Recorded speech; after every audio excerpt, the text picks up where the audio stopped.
The good part of the environment is that anybody who comes into an ER, it's an emergency for them. And whether it's they've got a really bad splinter or they're having a massive heart attack. I mean, it's all important.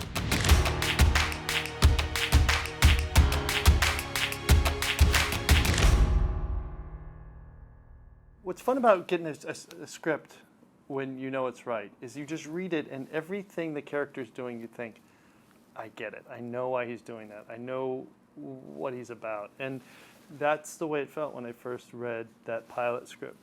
And this well-intentioned, overworked person who is always trying to do the right thing and loves medicine. Like the fact that he loved it so much is what really attracted me to it. And then realizing and seeing the storytelling that then there was going to be probably every problem put in front of him that he was going to have to face, and that's what the adventure became. The rare thing in television is when people know actually what they're going to do. When writers know what's going to happen in 3 years, or actors know, people's deals are up at different times. Some people sign on for 3 years, 45 years.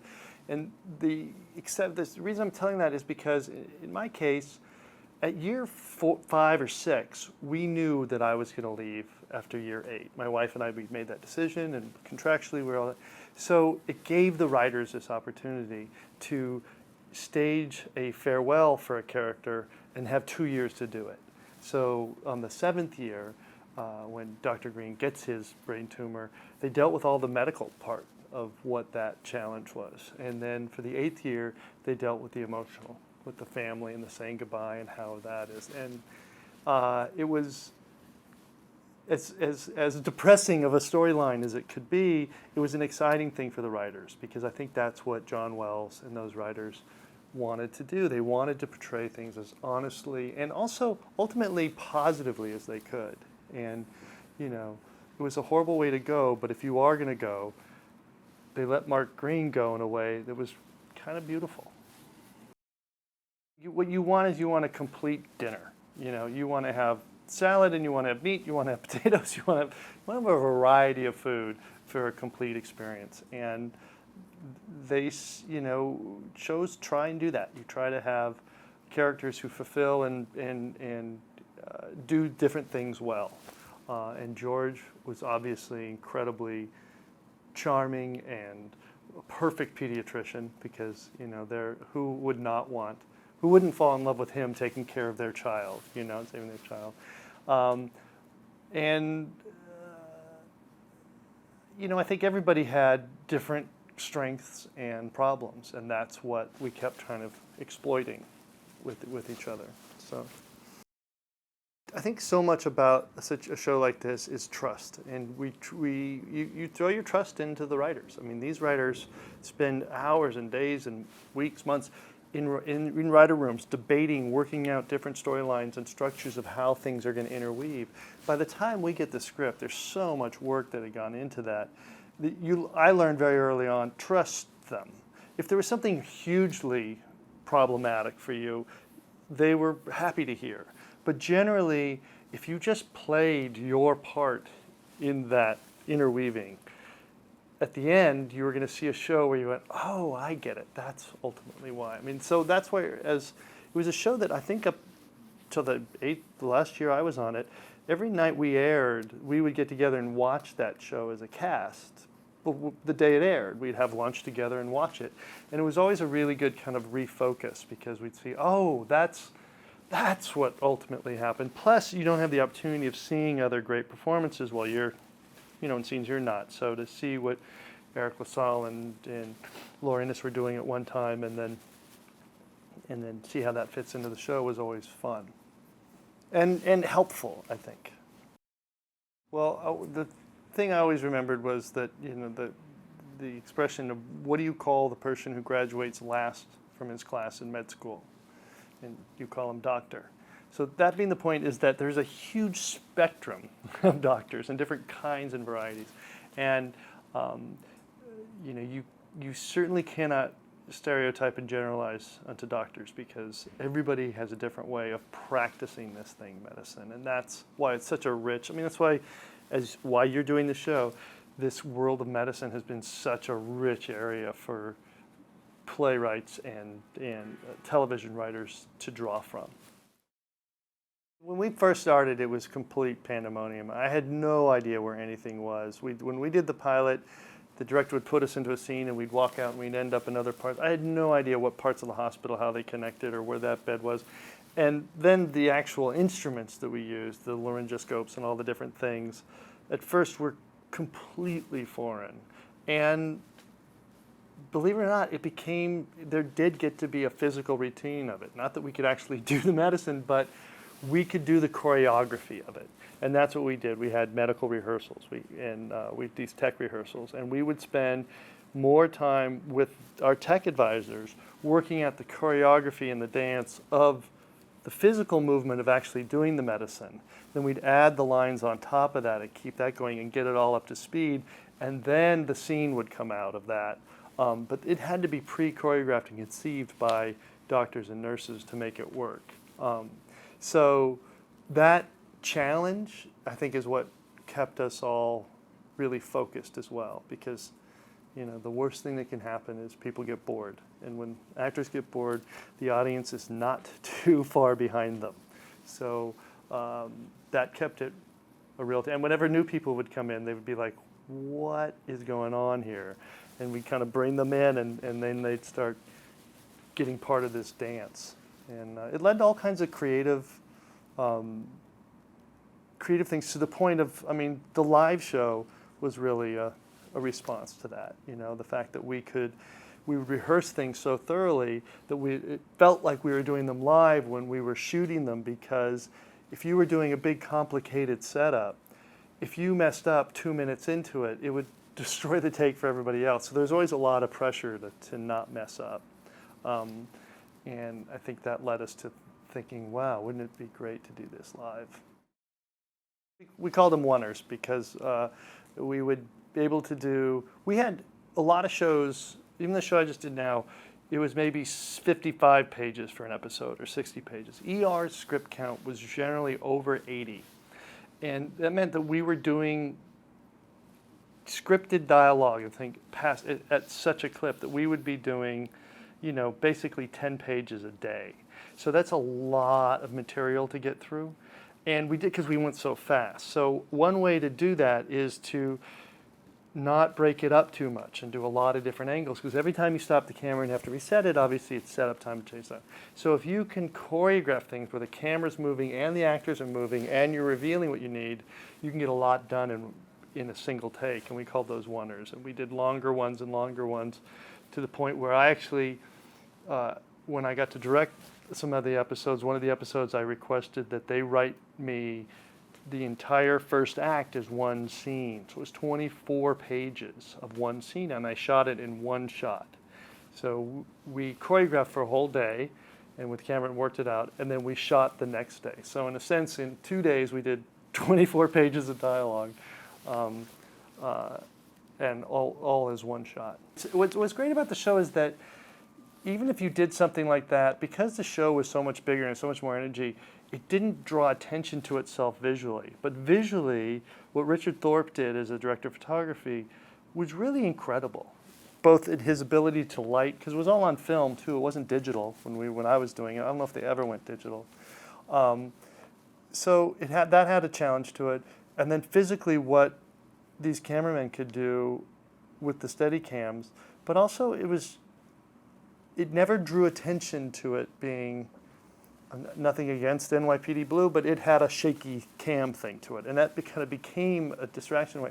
The visual style of ER was very important, but never, I felt like it stayed in balance. So you didn't know, like, oh wow, I just watched a 7-minute single shot.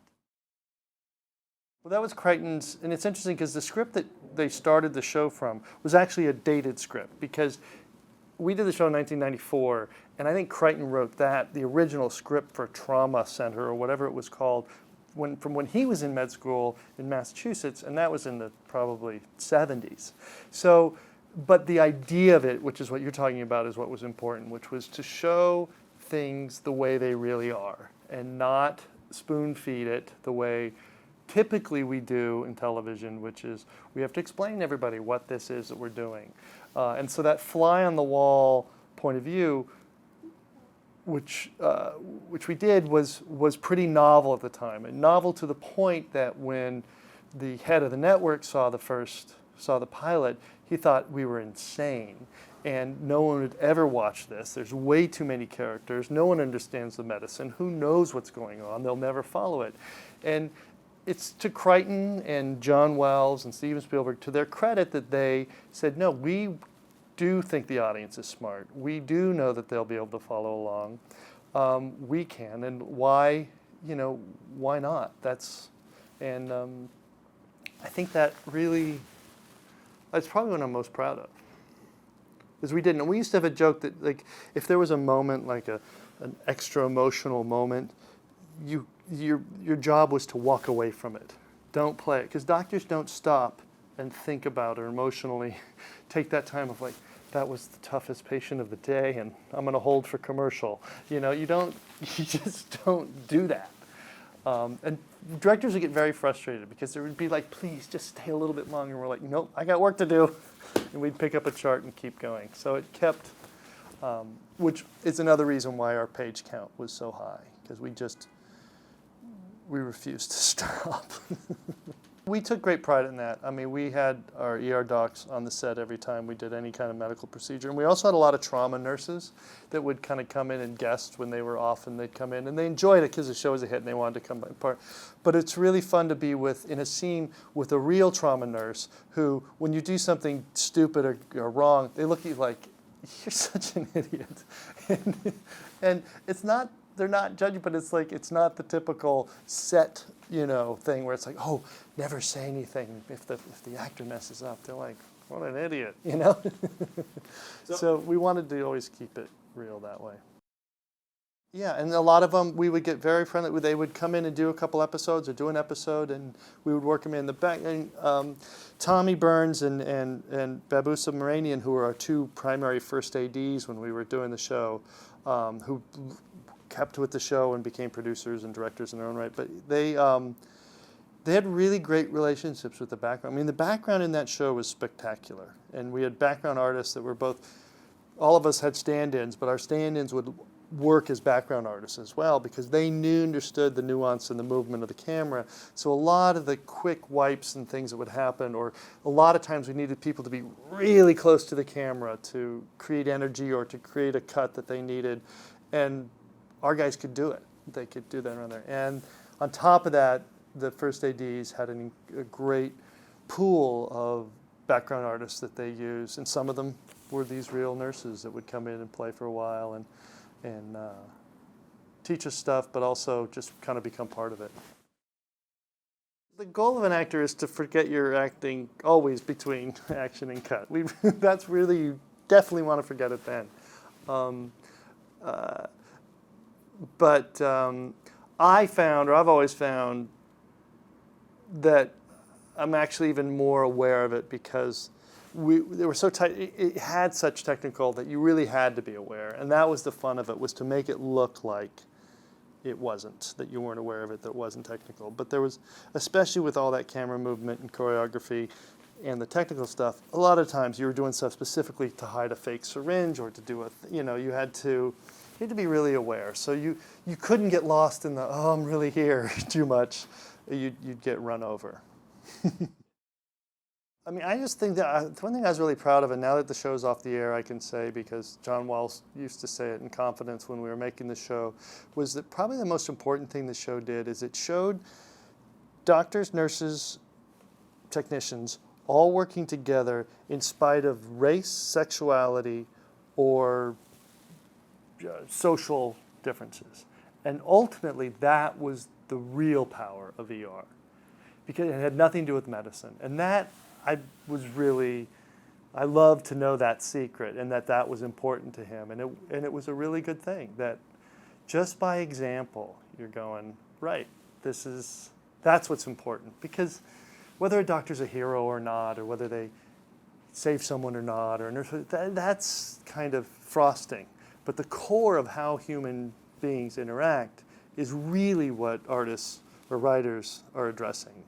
And they did that in a subtle, really powerful way without ever drawing attention to it. No, I think the secret is incredibly persistent, good writing. You know, I think a lot of hard work went into that to keep that writing room fresh. To, you know, as you can see, obviously, in the history of the show, the amount of actors that went through there. There's probably twice as many writers that went through there that are as talented and as important to the evolution of that show. I don't think there's an actor around who wants to do it by themselves. You know, it's a tennis game when you've got two people in a scene, and you know, it reminds me of when Alan Alda was a guest star on the show, and he came in and did 6 episodes, which was fantastic. And Alan and I used to laugh because we would get in the scene and it was almost like who could outdo the other one by doing less. And so we would keep every take, both of us, to the point where, you know, it felt like we were actually underneath the table. And so there's only to say that people have different styles and energies and everything, and that's what makes a work day for an actor fun, because you're adapting to or with always the same goal, which is we got to get this scene and do it as best we can. And unfortunately, the clock's a big part of it. It has to come from inside you. I mean, you're recreating emotions and feelings and ideas that your imagination, in conjunction with your heart, has to portray. So the fun thing about it is that can happen using something from the outside. I mean, I know as a young actor, I used to use like animal images a lot when I'd read a script, and I think that character reminded me of a certain style or quality of an animal, so that it would give you something as an actor to grab onto, whether it was the smoothness of a cat or something that it did, that are tools that you never share with anybody, but help you to get to the place where you're going to be with that material, so that you have a touchstone in a way. For me, ER was really, I mean, I could just touch those scrubs and know where Dr. Greene was. I mean, it became like a Western in that way, where you kind of came to work, put on your doctor stuff, and dove in. The truth is, the stuff that looks difficult to act is probably the easiest in a sense. It's like I always say it's like kind of getting out the big brushes. So, you know, to kick and scream and yell, you know, we see kids do it all the time. It's not the hardest stuff to access. The subtleties of conflict can be more challenging, and truths in there. And also, the most important thing is how you communicate with the other actors. That's really, and the other characters, that you create those places so that when you come back to them, that's what I loved about doing the show, is that Greene had such specific relationships with all the different people that when you got into that scene, it was like, I get to be with Laura or Noah, and you know, we're gonna find that area, or yeah. And that's the fun of doing long-term character. You know, by the time I left that show, I had done 180 hours of it. So that in itself is a whole other kind of work experience, because you get to do a lot more little things in that than hour and a half, we're going to tell this story in a movie and that's it. You're going to get everything on that character that way. When you get the luxury of being able to play in all of that over 22 hours every year, that was the real treat. He was always a good actor, and you know, but he grew into his adulthood as a man, and ER was a perfect transition for that, because he had all these. He was obviously always a good-looking and talented actor, but in ER he transitioned into this man that could actually then become a movie star, and that's what he did, and he used it perfectly to give him the opportunity to go and do these movies. And there was a couple years there where he would be working all on ER and at night on other movies, and when we were on hiatus, he was working. I mean, he really put in that time for that transition. It didn't happen, you know, he makes it look easy, but he worked really hard and really smartly chose projects that took him into a place so that after 5 years he had done his duty on ER, and he could have left earlier too, but he stayed and did what he said he was going to do. He is, you know, if there's anything George is he's true to his word, and he you know, left and obviously it just kept growing and doing those great things. She'd done it before and left NYPD Blue, right when it, you know, Sherry, what's so great about Sherry is she does and has that inner strength to do what she believes in and what she thinks is right and what's right for her at the time. And she left because she needed to, and I was heartbroken because she was such a fun actress to work with, and obviously Mark Greene was in love with her. So, I mean, I was a kid who didn't grow up watching TV. I'm the youngest of 5, and my parents, TV was something that went on maybe Sunday night for Wonderful World at Disney, and that was about it. So I didn't have a history of that. And then when I was a young actor, you just don't watch TV in your early 20s. You didn't, because it wasn't as accessible as it is now. I mean, my kids now who are 19, I mean, between the computer and everything, they just have access to all of that, where they can pick these series and just watch it. And I didn't really have a history with medical shows. Well, the funny one, and I guess I can say now, is like there was one storyline. Noah will probably tell you the same thing. You know, early, maybe it's probably season 1. You know, Steven Spielberg had it in his mind because when he was a kid, he had a cat. And in Tucson, he didn't know what they were in Arizona, and he took the cat to the emergency room because it was sick. So, cut to our version, which was, you know, Noah Wyle giving mouth-to-mouth resuscitation to a German Shepherd, and it was just like, you know, God bless Steven Spielberg, and the intention was well, but it was it was pushing it in that way. But and once again, just because it happened to somebody doesn't necessarily make it right for the show. But I think I feel like the writers were always pushing it and trying things, and they would try and see, and then, you know, change as the season went on and how things. That's why they could never. You'd want to say like, well, what's going to happen to me this year? And they're like, well, we have some solid ideas, but we're not sure, because if certain early parts of those don't coalesce, they're not going to necessarily be able to go the way they thought.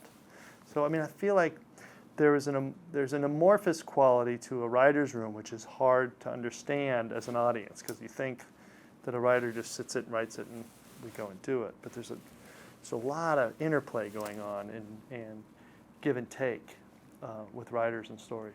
They're watching dailies to see how things work and what they feel you're good at or what your character needs, depending on what's coming off. I mean, because, you know, generally in network television, at a certain point, you're only 4 weeks ahead, 5 weeks ahead of the air dates. So it gets pretty tight there. So it becomes very present. You always have to take control. I mean, you ultimately have to have an idea of what you're going to do. And either a writer or director is going to give you tools to help or enhance. But ultimately, you're still responsible for making it come. I mean, we used to joke, it was like, when a director would come on, we'd be like, you know, same horses, different driver, because the stagecoach was going, and we were going to finish this episode, and he was either going to take us a little left or a little to the right, or slow us down or speed us up, but we were going to get through it. We weren't going to wait. I remember when we did it, and I remember the director being really moved and it's so hard. And the truth is, it's harder for the audience because they're seeing a character that they love get beat. And being the character who's beat, I'm just enjoying the storytelling. And it's, you know, obviously I didn't get hurt. And obviously, you know, I had a wonderful actor who I was working with who was beating me up. And when you're part of the process, you don't have that same thing. And I can understand, and I realized like, oh, right, people are reacting because they have their own version of why Dr. Greene means something to them, and he was now getting the crap beat out of him, and that really was upsetting to the people. But to be honest, yeah, personally, you're like secretly happy that they care.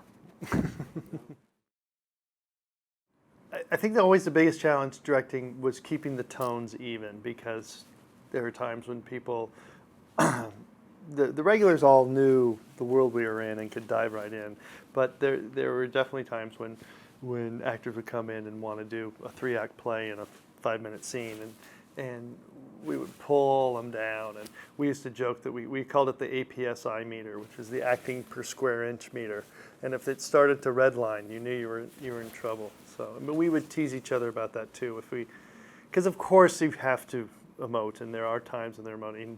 So if you did, we would, you would ask the other actor if they felt you were redlining or not. They'd give you an honest answer.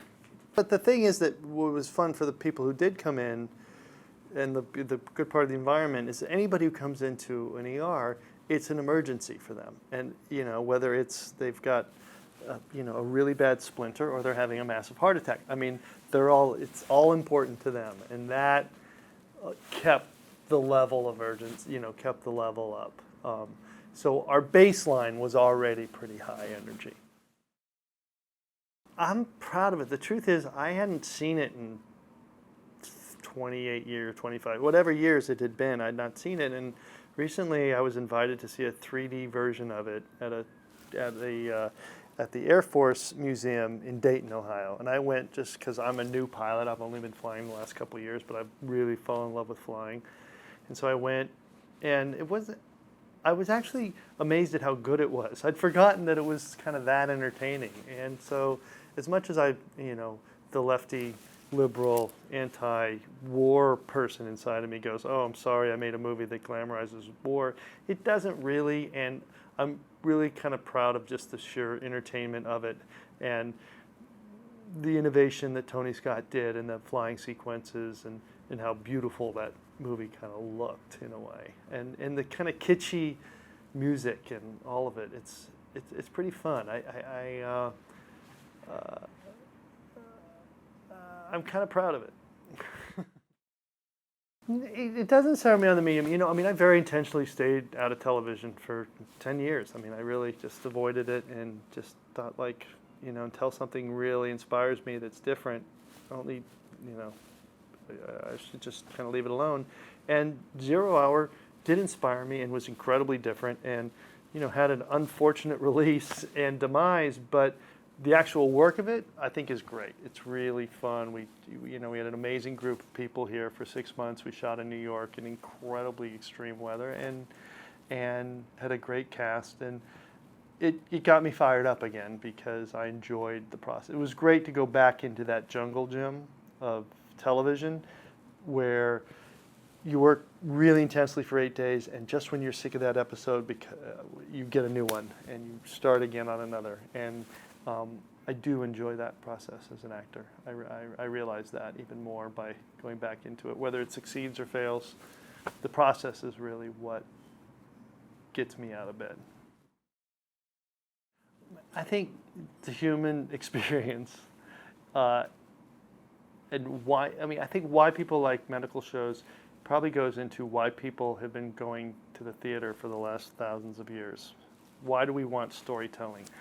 Because we want things that relate to both the fear we have of death or of emotional crisis, and then the possibility of hope or redemption or knowledge or being able to be helped. And doctors and medical, so they kind of tread that line a lot, where people are in crisis and they can survive or they don't. But there's the world of it is inherently dramatic and relates to the life and death experience that we have as human beings.